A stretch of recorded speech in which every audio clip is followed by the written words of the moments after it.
In this video, a young man is building a simple DIY flame burner using a metal can, copper tubes, and a small air compressor.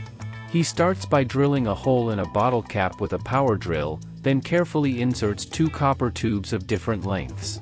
After that, he seals the gaps with glue to make sure no air leaks out.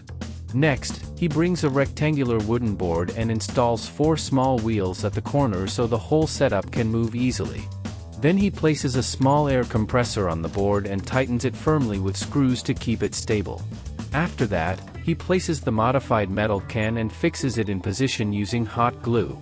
He pours some gasoline into one container, while the middle container is filled with clean water and a small amount of cola.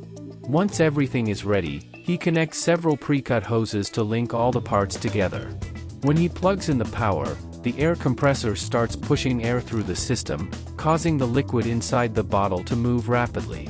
Finally, when he lights a lighter, an amazing flame appears, showing the surprising result of this creative DIY idea.